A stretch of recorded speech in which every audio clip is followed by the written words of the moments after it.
Yeah, that's the noise I can't stand. So how do we solve that? This box right here. Wait, what is it? What could it be? And like you don't already know, you clicked on the video, you saw the title. The JG bike, what? They're not in there. Yeah, it's because I was lazy and went ahead and installed them and found out it was so easy. I kept installing. The next thing I know, everything was installed. And I was like, okay, I'm not going to undo that just to film the footage. So here you go. You're going to see it in post. Here's a close-up of the rear Shimano brake. So easy. I used the original bracket right there from the bike and hoped that everything was going to align. Because when you look at the measurements online, no one actually, I couldn't find anyway, the measurements between the bolts to make sure that it worked. But considering returns are pretty seamless now, I went for it. But amazingly, like I said, I didn't film this while I was doing it because I just thought, hey, let me go down to the garage. It's after work. I'm going to start dinking around with this thing. And I was like, huh, that thing works perfectly. So like, that's cool. So I just connected it and I thought, huh, well, let me just keep going. Next thing I know, it took me about 2 hours because I kind of took my time. And once I was done, I could not believe it. It worked beautifully. And what you'll also see is how smooth the braking is. And currently at only $56.99, this is an amazing deal for hydraulic brakes. I can't say enough positive about these. If you guys haven't tried hydraulic brakes, it really is a game changer. The pads they come with too really smooth out any kind of noise. Like again, this was a cheap e-bike, right? So I wasn't expecting high quality, but I'm trying to match that same level of like, hey, what's the very low end give me? And still have a name brand, right? We've got Shimano name brand, and these are pre-bled brakes as well, which is not easy to actually pronounce. But initially I was like, well, what is pre-bled? And do I need to buy fluid? And again, that's not easy to say. But yes, so pre-bled, what that means, there's already fluid. You don't have to do anything. Everything's ready to go. You just plug and play. And so, yeah, it's beautifully done. So don't let this scare you. One thing I will say, these are the European style. So what this means is your right brake and the left brake they stop the reverse wheel, right? So in the US, your right brake, when you push that, squeeze that trigger, that's actually stopping your rear wheel, right? It's hitting the rear wheel.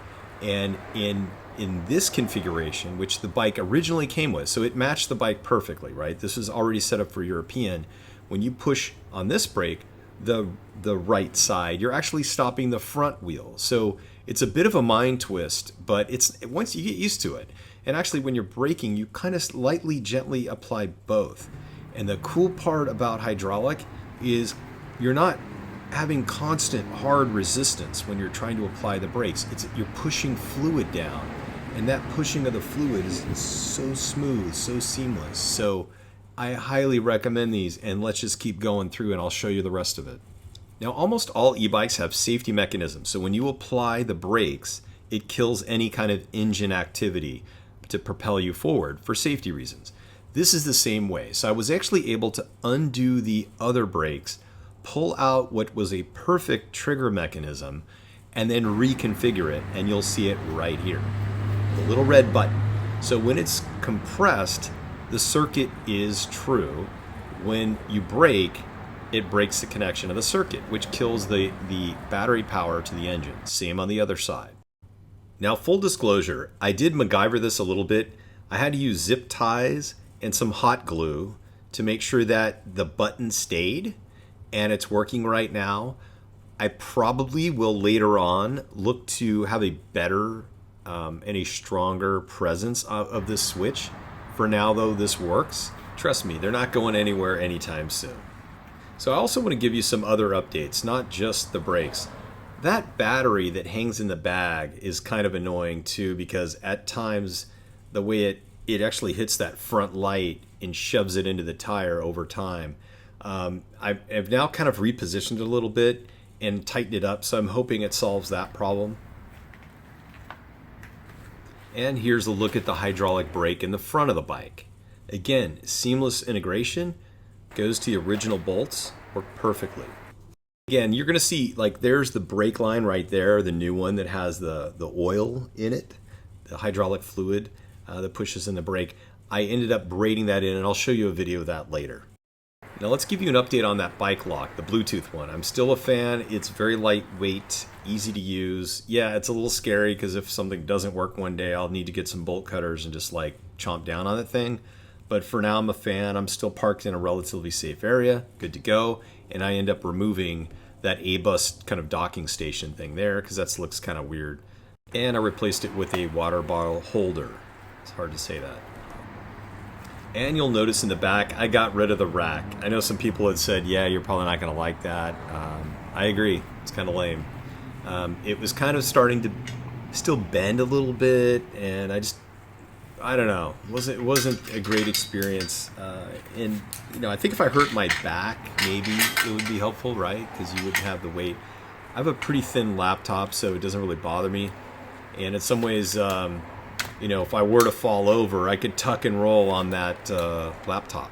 Just kind of my go-to option, maybe. Oh yeah, now let's get into that squeaky noise that I thought was the seat. No. It was this part here.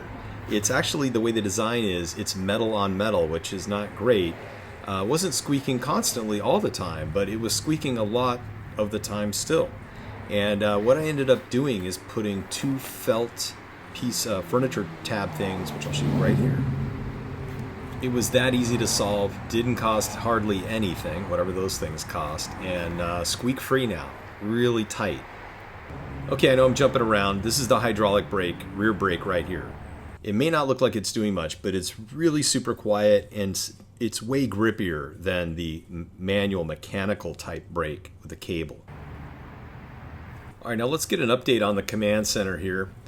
There you can see the new integrated bell. Isn't that cool? A little narrow strip. Works really well. Yeah.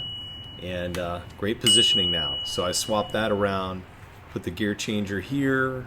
I barely changed the gears. There's the mount for the 360 camera, computer, horn, the light system above it. Everything's dialed in now. Really well placed. It's got a good feel. Okay, I'm just going to rub this in one more time. If you don't have hydraulic, you're just not going to know how it feels. You got to try it. It's like butter. It's just so silky smooth. I don't know. Initially, you remember, watch some of my earlier videos. I was like, I don't understand. Braking is braking. It's such a different, nice thing to have. And for $55, man, you just can't go wrong. Now, what I'm going to show you is the post video with everything I talked about, all buttoned up nicely, and let's check it out. I never thought this bike was gonna teach me something, but it did, is you don't be afraid all of the time. Some of the times you need to be. But really, I mean, it taught me about, even though the crank pedal broke, I could have freaked out and said, oh, this is garbage, and returned it. I think a lot of people would go there too, but I didn't give up on it. Instead, I'm like, this is gonna be a learning opportunity for me. So what did I do?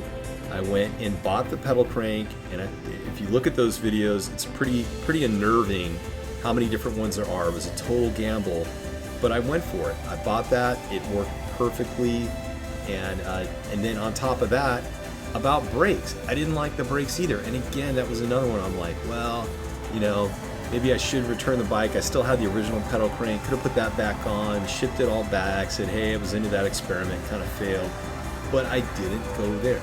Instead, I'm like, hey, can you buy hydraulic brakes for a reasonable price? I didn't know. And again, these just kind of fell into my lap, and I put on the hydraulic brakes, and I'm like, oh my God, I've got, yes, I had to spend another $100 in parts to get all this stuff put back together, right? 50 for the pedal crank stuff and 50 for the hydro, maybe a little bit more than that. But for an extra $100, $120 all in with all the parts, it's still a really good price for this bike. And it's still I haven't even shown you guys like full speed. We haven't done that testing. We haven't done just distance.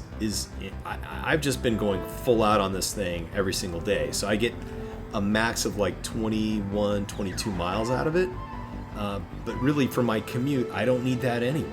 So there will be some other testing. I actually will get a comparison going too with the Rad, because that's the one I've got right now.